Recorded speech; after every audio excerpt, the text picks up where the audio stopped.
Naghanap ako ng steak dun sa bagong bukas na part ng High Street. Nandun yung mga Texas Roadhouse, nandun yung Bulgogi Brothers, nandun din yung Olive Garden. But, ang mamahal ng mga steaks nila. And wala akong napili. It ranges from around 900 to 1,200 pesos per order. And I decided to just go here to my favorite Japanese restaurant near my office. This is Washoy. Pangalan niya is Washoy. I don't know how to pronounce it, but I'm here right now. Order ako ng 100 grams ng beef roast. It's only 540 pesos. They have plenty of kinds of steaks available here, or beef available here. Meron sila ditong kalbi, which is ribs. Merong harami, which is beef skirt. Meron ding wagyu kalbi, wagyu na ribs naman yan. 1,900 pesos per order. Meron ding wagyu roast, 1,700 pesos. Mahal talaga ang wagyu. Balang araw matitikman ko rin yan, but not today. They have tanshiyo. Tanshiyo pala is tongue. Yun yung mga selections nila dito ng beef. But yun na nga, today ang in-order ko ay beef roast, 100 grams. And I'm hoping that will be enough for me for the rest of the day, for lunch. Tapos mamaya siguro, afternoon or early evening, maghahanap na lang ako ng mga isawan.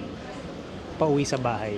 Bibili ako ng isaw at saka ng mga Betamax, ng tenga, ganyan. Abangan natin yung order.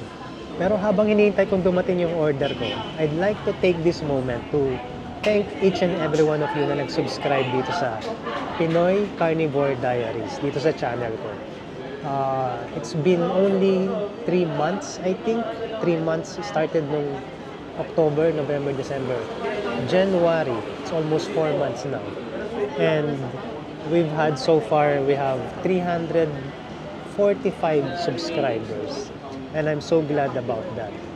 Because marami pala nakaka-relate sa mga ganitong klase ng content. Paano maging carnivore dito sa Pilipinas. Thank you for subscribing and thank you for watching these videos. And kung hindi ka pa nakasubscribe, please hit the subscribe button down below. Thank you for doing that. Look at this. Meron sila ditong basket na mga condiments and spices. This is probably soy sauce. This is soy sauce. They also have this Japanese ground pepper. And this is a chili powder. Ichimi tokarashi.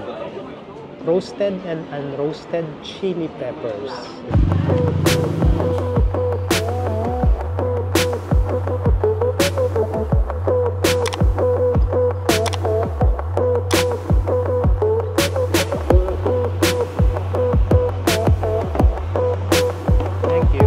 Okay, so this is roast beef, 100 grams for 530 pesos.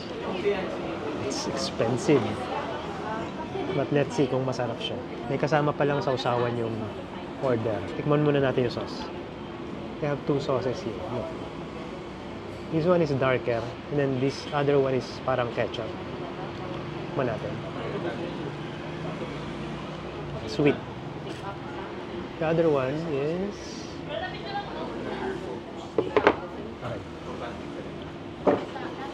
spicy, para siyang hot sauce. Tingnan muna natin as is.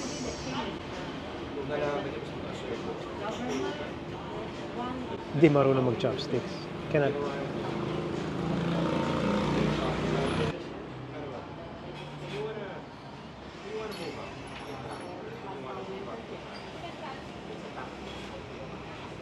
Medyo tough siya nguyain. Hindi siya malambot. Pero masarap naman yung flavors. Manamis na miss. The beef itself is very flavorful. But yun nga lang. Hindi siya as tender as I was expecting. Now let's try it with a dark sauce.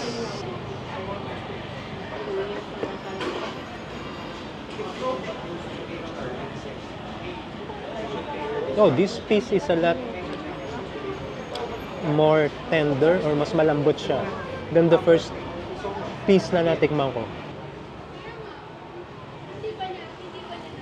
try it with the hot sauce.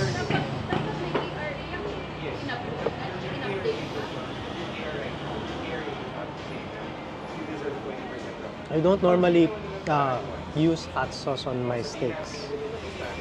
But this time, because it was served with this hot sauce, kailangan natin tikman.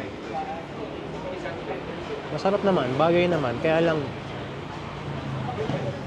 pinapatay niya ng konti yung natural flavors ng steak.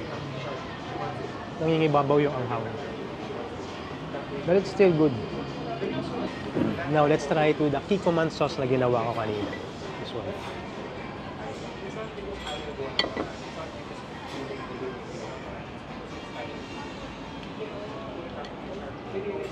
It's also good. So again, this is Washoy Japanese Grill House and Inuman Place dito sa BGC. Particularly, this is in a place called Fourth Strip. Fourth Strip is parang isang island area dito malapit sa High Street sa BGC na may mga dikit-dikit na mga restaurants and mga bars and mga inuman places.